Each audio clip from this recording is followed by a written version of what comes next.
Welcome, everyone. Thank you for attending the Street Transportation Department's virtual public meeting about Maryland Avenue from 35th Avenue to I-17 and the proposed parking and bike lane changes. If you'd like to listen to this meeting in Spanish, we do have a Spanish translation line. Mario Barajas will be our translator tonight. Mario, please introduce the information in Spanish. Yes, thank you, Vivian. Good afternoon.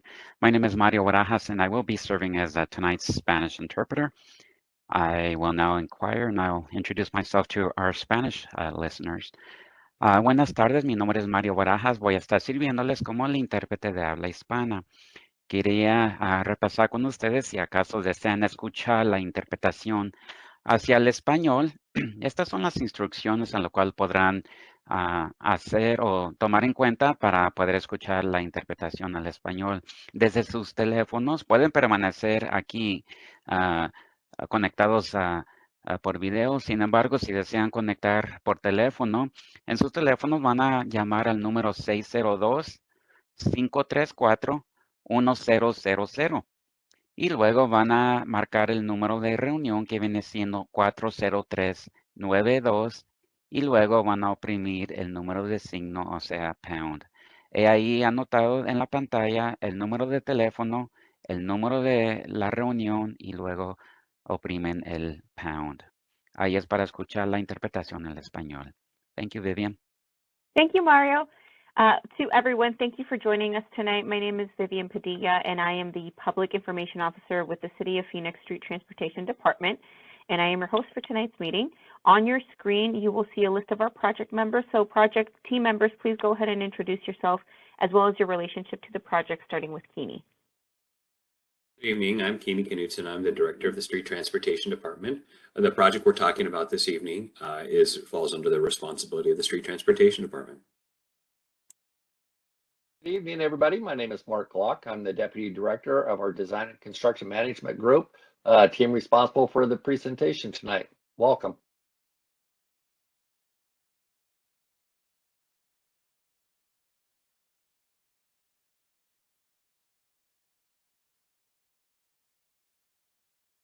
I'm not quite sure if Bruce has joined us just yet, but we'll skip on over. Bruce Littleton is our Deputy Director of the Traffic Services. So Leticia, off to you. Good afternoon, everyone. I'm Leticia Vargas. I'm a Special Projects Administrator, and my team is managing this project. Welcome. Good evening, everyone. I'm Carl Langford. I'm one of the traffic engineering supervisors here at the city and kind of the traffic engineer for this project. Good evening. I'm Marielle Brown, the project manager for this project. Alrighty, thank you. So on your screen, you will now see tonight's agenda. We will begin with our project goal and guidance. We will be hosting our first audience poll then, so we'll need your participation, so keep your eyes on the screen at that moment.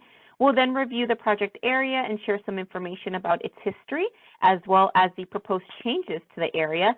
Then we'll get the community's perspective through another audience poll, and we'll be answering questions live at the end of this meeting. For tonight's meeting, we will be answering questions from the Spanish language line first, if any. Then those who asked to be called on during the registration process will be unmuted. And then those who submitted questions during the registration process will get their questions answered. And finally, questions sent to us via the Q&A box will be answered. And if time permits, we will open the floor to anyone who would like to be unmuted and ask a question during the meeting. Keep in mind, comments can be sent to the chat box, and your comments will be shared with the project team and will play a role with the final decision. You'll now see on your screen an example screen of what your screen should look like. You can see yellow arrows that are pointing to red circles. Click in those areas on your own screen so that your chat box and Q&A box open up. And in a similar fashion, the polls will also pop up when we get to that stage. Just take a moment to look at your screen and activate these red sections on your own. And now that we've covered some basics, let's go ahead and get started with Keeney. Well, good evening, and thank you, Vivian, for the introduction. And I want to thank everybody who's joining us on this meeting this evening. We thank you for your time, and we of course, in advance, thank you for your interest and your participation in this process. Doing a virtual meeting like this does have its benefits. It also has some drawbacks, but we're happy you're able to join us. I think it's a great opportunity for us to be able to connect with you wherever you're at and however you're joining us right now.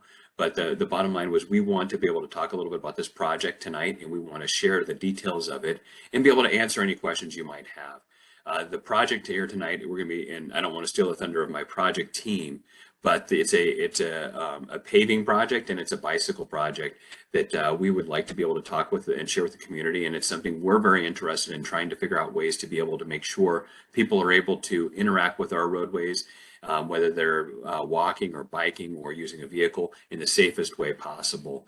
And using an opportunity like a paving project to be able to restripe a blank canvas of the street to be a safer and more enjoyable, more comfortable experience for people using bicycles is something we're interested in, but we also want to hear from you as the community. My team is going to be helping kind of guiding you through this project and what it all entails and answering questions, but I just want to turn it over to them and now kind of turn it over to Mariel right now to be able to talk and share a little bit more about the details of the project. But thank you again in advance for participating in this process. Thank you, Keith, for that introduction, and thank you, Vivian, for the introduction as well. I'm Marielle Brown, the project manager for this project, and I'm excited to be here tonight to talk about the proposed striping changes to Maryland Avenue and, of course, the upcoming pavement project. So the area that we're talking about tonight is Maryland Avenue from 35th Avenue to I-17. And I want to highlight that this area is a key part of our bicycle network already because there is a bicycle and pedestrian bridge over I-17 at Maryland Avenue. Freeways can be a real barrier for people who are walking and biking because there is not a way to cross them. So being able to connect to that bridge over the I-17 is a key part of our overall transportation network. And also there is an existing bike lane on 31st Avenue. But before I get into the details about this project, we want to hear from you and how you relate to the proposal area. So you'll see a poll pop up in your screen any second, and that poll will give you a few options. So please take a moment to answer the question and let us know how you relate. The question is, how do you characterize your interest in the project area? A, I live near the project area. B, I use the street to commute to work or school, run errands, access business or recreational activities or other. And then C, I work at or own a business in the project area. D, none of the above. Or E, other. If you have another way that you relate to this project, please write more details in the chat box so that we can learn how you relate to the project. So take some time, select every option that applies to you. And as soon as the poll wraps up, we'll be able to share it and everyone will see how people in this meeting are related to the project area. Great. I see a couple of individuals who have not yet started the poll. So just make sure that you are actively interacting with your screen. The poll should have popped up whether you're on your mobile device or a computer. We'll give you a couple seconds more so that we can capture everyone's response.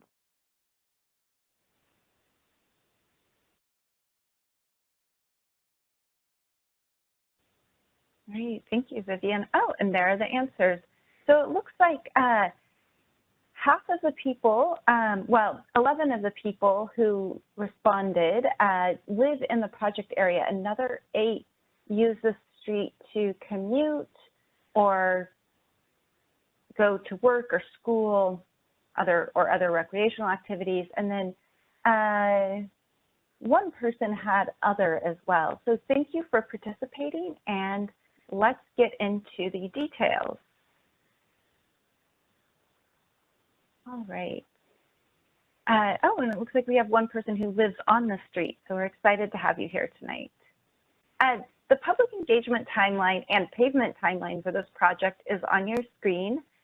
Tonight we are having the public meeting, is being recorded and it will be available on the website in a few days. So anyone who's not here will be able to watch it.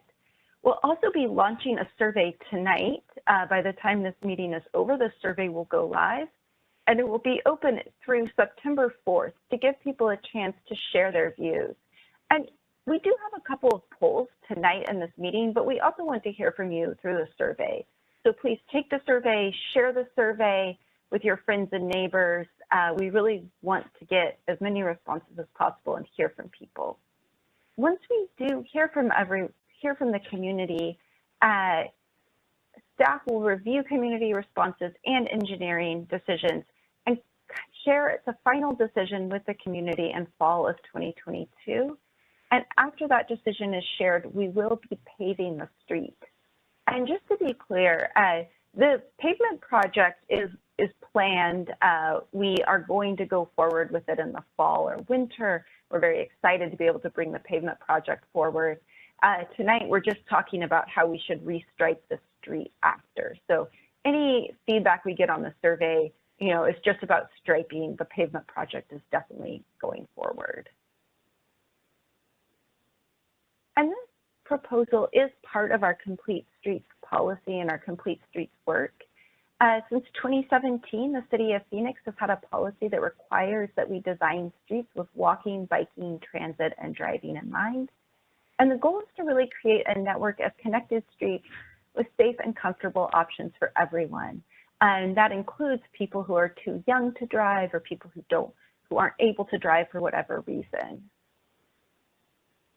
And then specifically, this project came through our pavement project. So the City of Phoenix has a pavement program where we regularly assess the pavement condition for all of our streets to prioritize which ones need to be paved.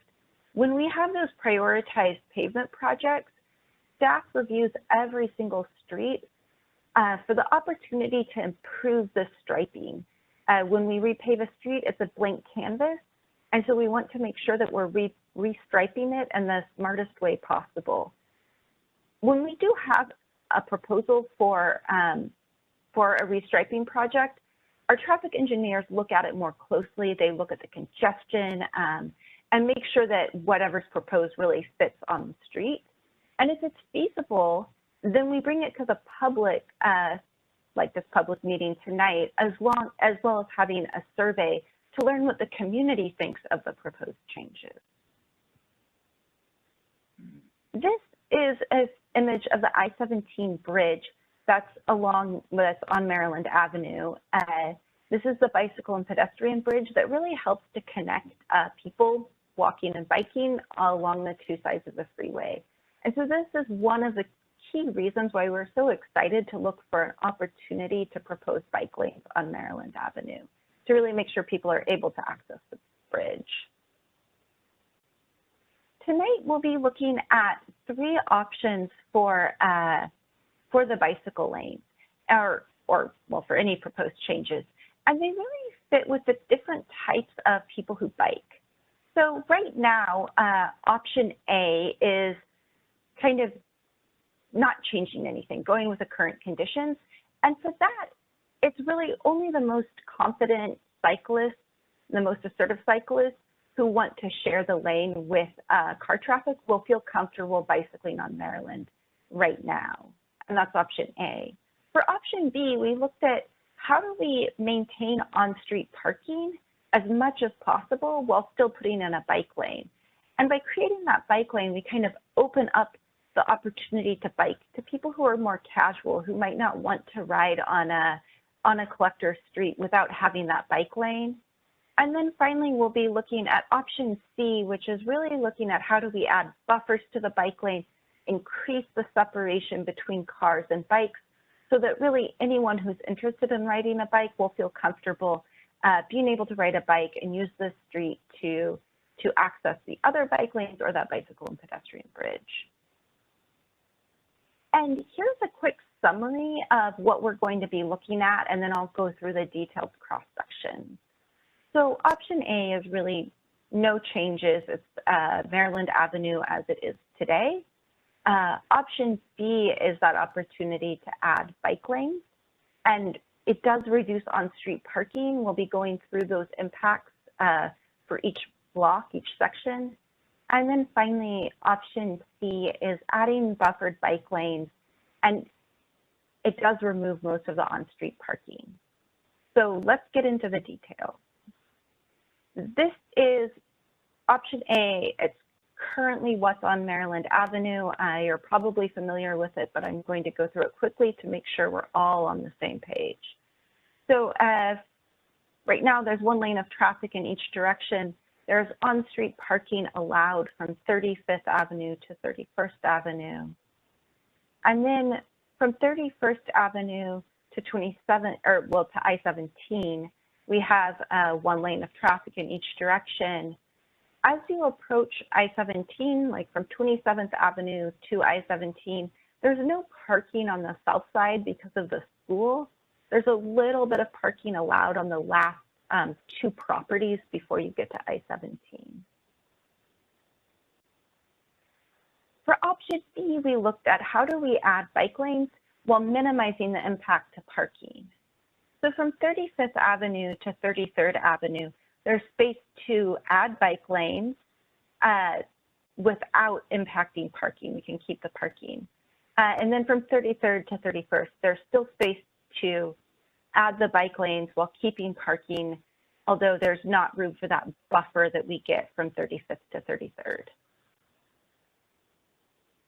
And then from 31st Avenue to I-17, it changes.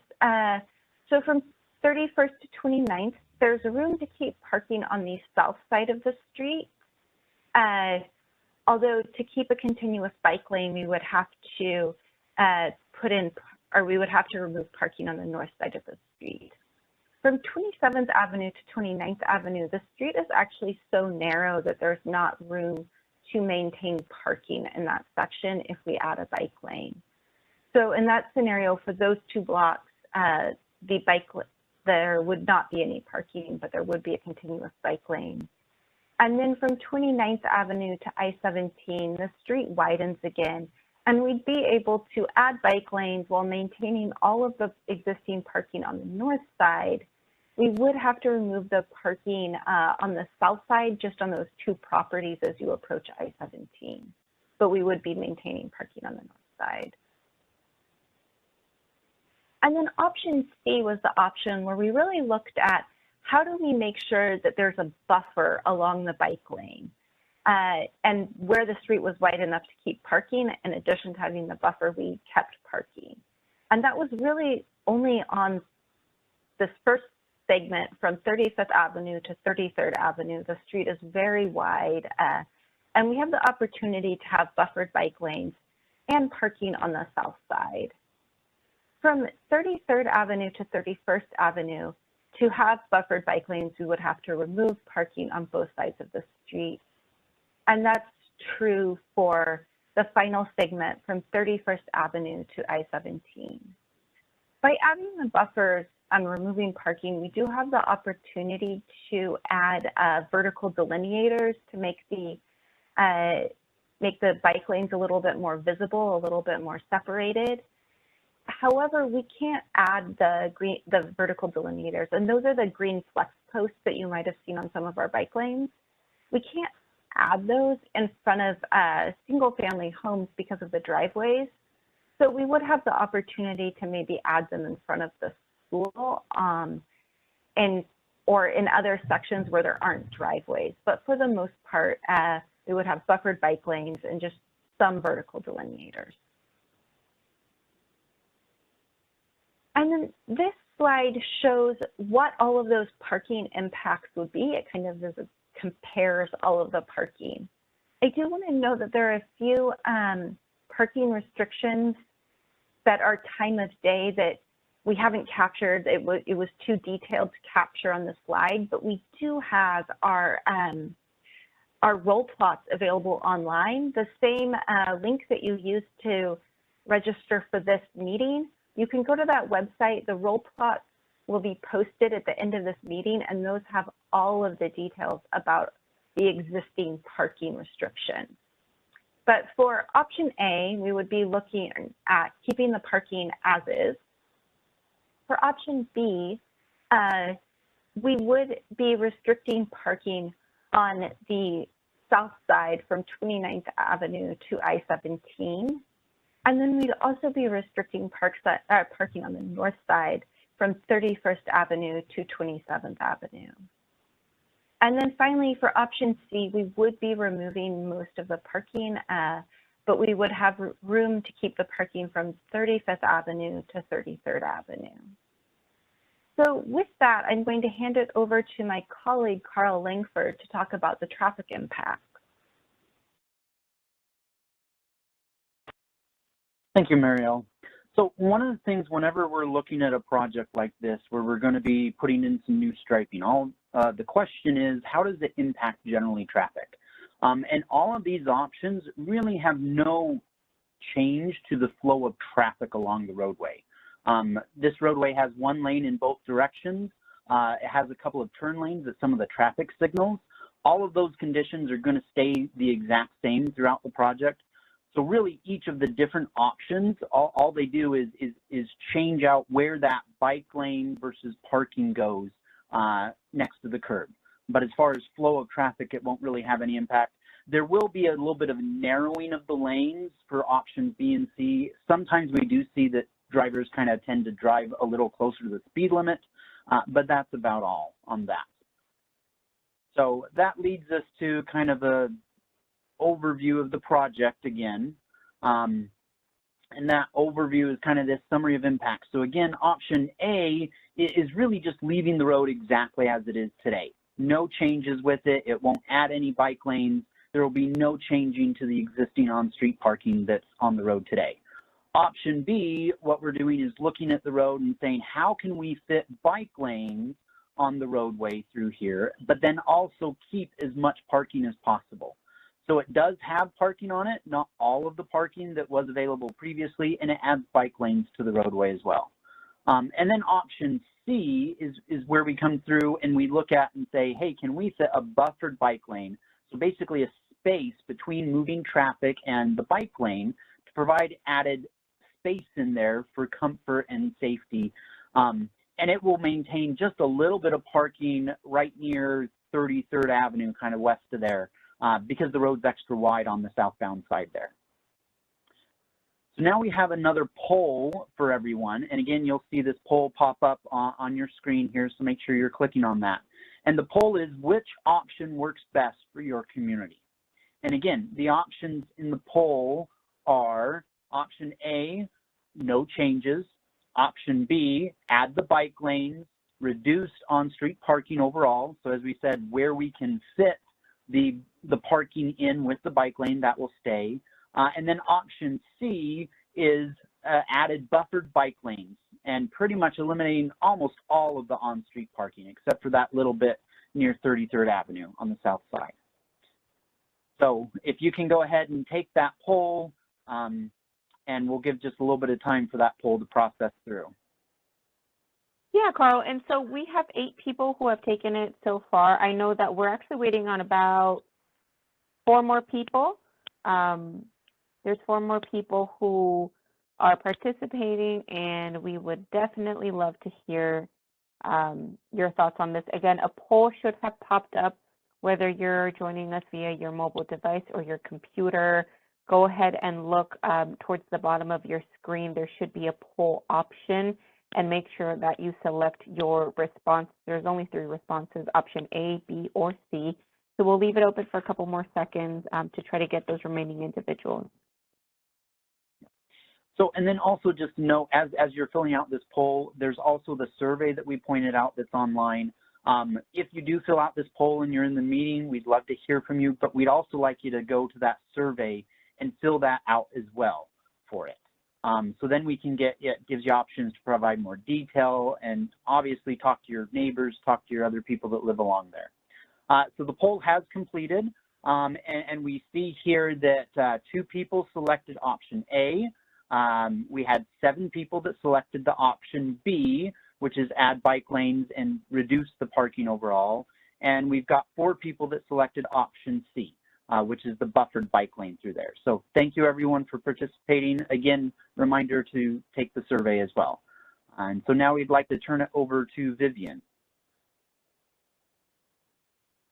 Alrighty, so as Carl had mentioned, our project survey is now open and it will close on September 4th at 11:45 p.m. We do expect the decision to be made by this fall and the project construction to also begin in the fall. And this is how you can provide your input, your opinions, and your questions in today's meeting. Go ahead and submit them in the Q&A box and submit your comments in the chat box. Again, the survey is available in both English and Spanish, and it's available at Phoenix.gov/streets/Maryland I-17. You can also contact the project manager with any questions or comments by emailing bike@Phoenix.gov. So we will go ahead and move over to our question and answer segment of the night. For those of you who pre-registered to be called on, we do ask that you limit your questions to 2 minutes when speaking so that we have enough time to get through everyone's remarks. You will see a timer at the bottom of the screen that alerts you of your speaking time. So let's go ahead and get started with the order. So Spanish language line questions first. Mario, are there any Spanish language line questions? As of yet, there is not. Okay, please let me know if there are any that may pop up. So let's go ahead and move to our pre-registered speakers. We only had one individual who pre-registered to speak. However, that doesn't mean that you won't have the opportunity to speak. And unfortunately, I do not see her logged in. If I am incorrect, I'm looking for Elva. Go ahead and send me a message in the Q&A box and I can unmute you. But based on the names, I don't have you logged in. So we will go ahead and move over to our pre-registered questions. And for our project team, someone was just wanting to know if this new project is going to fix and repave Maryland Avenue from any potholes that may already be there.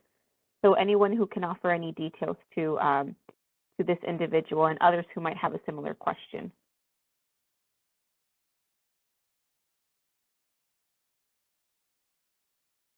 I can confirm that this project will be repaving Maryland Avenue, and the goal is to provide fresh new pavement for Maryland Avenue. Perfect. And someone else also asked a very similar question, just wanting to know when the roads would be fixed, and that's what this project would do. One of the many things that it could do. Someone else was wondering, with options B and C, should residents put their trash or recycle bins in the buffered bike lane, or where should they be placed?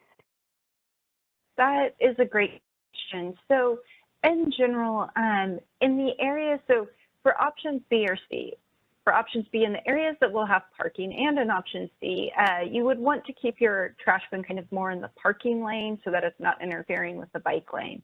And the sections that have a buffer, you can put your trash can in that buffer.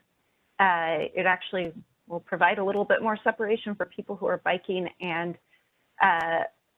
biking in the bike lane. So for this project, it's fairly consistent that for every proposed section, there's either a parking area or there's a buffer, so there will be space to put your trash can.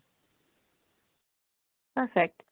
Someone was wondering, and they also posted it in the Q&A box that I saw, will there be any discussion of turning 33rd Avenue in Maryland to a four-way stop,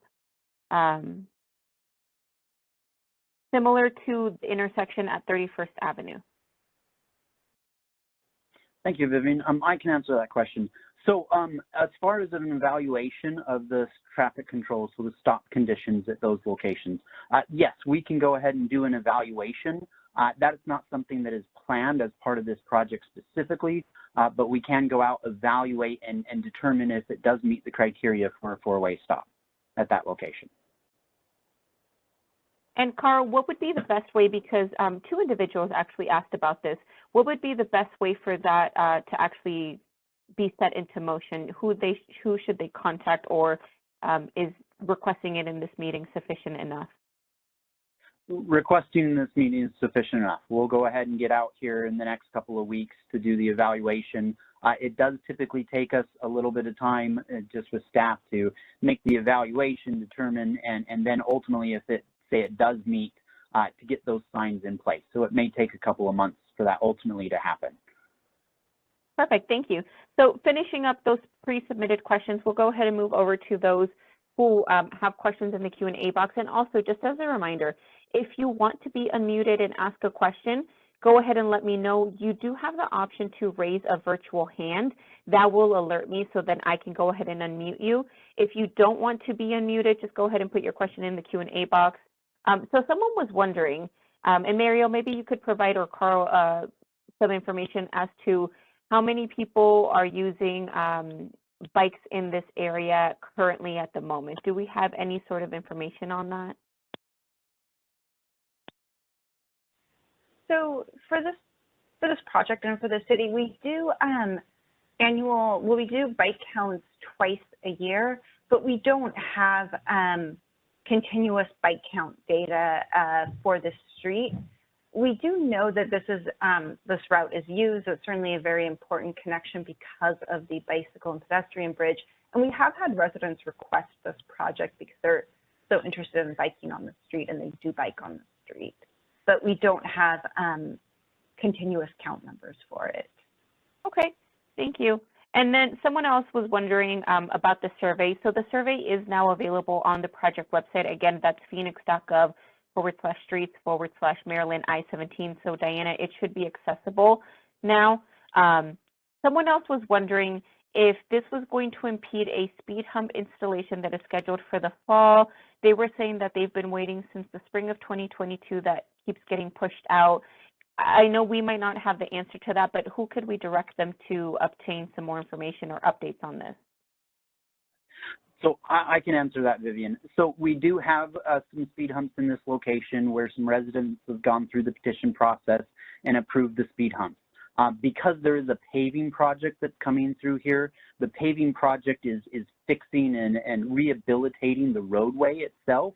The speed hump can't really go on there on top of what is deteriorated pavement at the moment. So we are waiting for that paving project. This is one of the steps, is to do this meeting so that the paving project can continue through aspects. So once the road is paved, it is already set to our contractor to have that happen hopefully shortly after it's paved, and the speed humps will go in place. Perfect. Thank you for that, Carl. And someone is wondering, I know that we don't really have too many answers or possibly solutions, but regarding the bridge, this individual is saying that they've lived here for 38 years and that bridge is full of a lot of homeless individuals, and so they won't use it. So they're kind of wanting to know if anything is being done at the bridge, or maybe any resources that we could point them to address the bridge situation.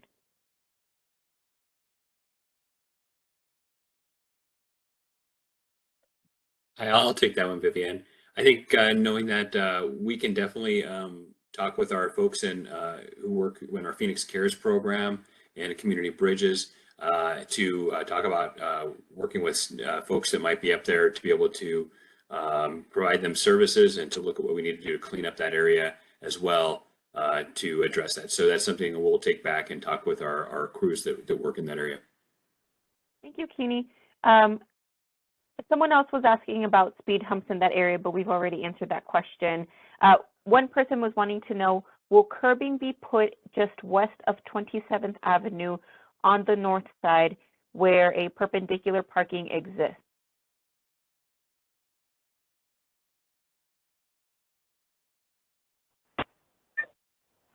So I can answer that question. So there is a private use. So whoever owns that corner, there is quite a bit of parking that's there.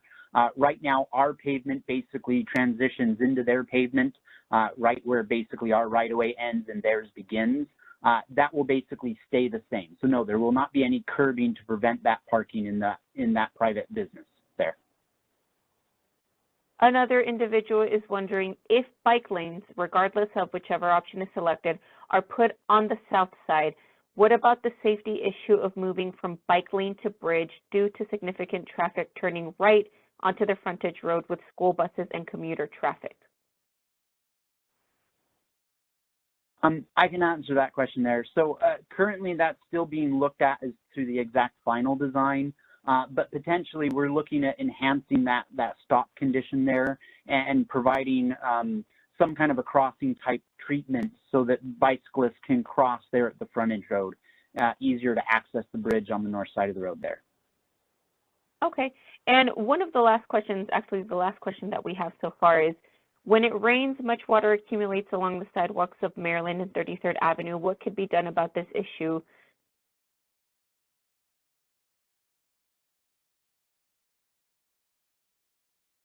So we can take that comment and provide it back to our flood management team.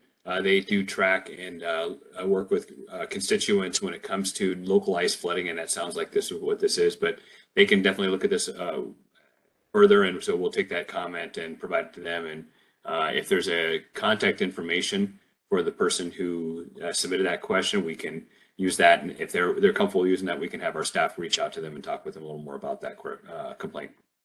Okay, so Graciela, if you can go ahead and provide us with your contact information. If not, I'll follow up with you after the meeting if you provided us with your email address, which I believe you would have to have done in order to register. So either way, we'll connect with you. And another question was just submitted to the project team. And this individual is wondering, between 29th and 27th Avenue, it feels very tight. Will this area be able to be widened at all? If options B or C are implemented, which would be adding bike lanes, they're wanting to know about the potentially widening the lanes. So for options, well, for any option, it is a pavement project. So we're really, the budget is just for repaving the street. It's beyond the scope to move the curb of the street. That's a pretty involved and expensive process. So right now we're just looking at what we can do with stripes between the curb to curb. So for options B or C, because that section is pretty narrow, we're proposing that we would be removing parking and putting in bike lanes. And so in that sense, people won't feel quite as scrunched together in that section because there won't be parked cars there. It'll be 2 lanes of traffic and then the bike lane. Alrighty, thank you, Marielle. And just as a reminder, we have actually finished answering all of the questions that were pre-submitted to us and all of the questions that have been sent through the Q&A box and the chat box. As a reminder, if anybody would like to speak and ask the team a question and be unmuted, please let me know now. We can definitely take the time to do that. If not, we would be reaching the end of our Q&A portion.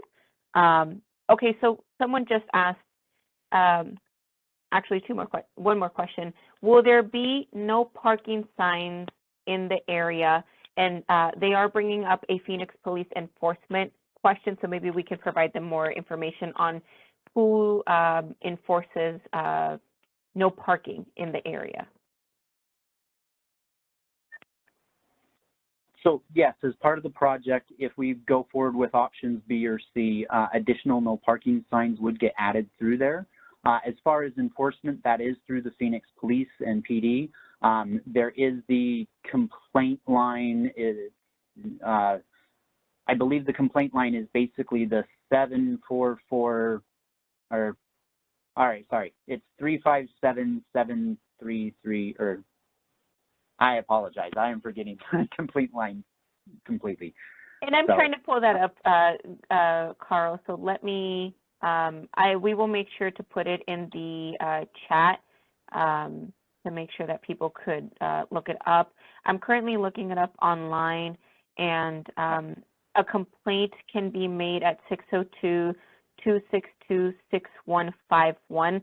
That's the general number. There may be a more specific number, and I'll keep searching for it before the end of the meeting. But so far, that number is 602-262-6151.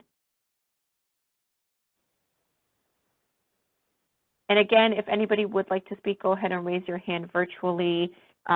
If not, then we are nearing the end of our meeting. I don't see any more information. We really appreciate everyone's participation, and these are really great questions. So Marielle, I think we can move over to the next slide and just remind everyone of our survey. So go ahead and go to our project webpage, Phoenix.gov/streets/Maryland I-17. Take the survey by September 4th at 11:45 p.m. That's when it will close. If you need to contact anyone from the project team, go ahead and email us at bike@Phoenix.gov. And just make sure that you place your vote for the different options that we're presenting in the survey. We do appreciate everyone's participation. It's crucial for us to hear from the community in order to move forward in the right direction. So thank you for participating tonight, and have a good evening, and thank you for joining us. Oh, also real quickly, sorry, someone just submitted one last question. They were wondering how the residents will be notified of this change. So we have done our best to try to reach everyone via email who does register with our department. Obviously, that isn't a lot of people, unfortunately. However, now that we have everyone's email address who attended this meeting, we will definitely be emailing you back when a final decision is made, and all updates are going to be also posted on that project website. So Phoenix.gov/streets/Maryland I-17. That webpage will have all of the information, but you should be getting an email update from us because you did attend this meeting. And we always post information as well on our social media channel and on our webpage. So that's how you can be notified of this change. So with that, and seeing no new questions, we'll go ahead and end tonight's meeting. So thank you everyone for participating.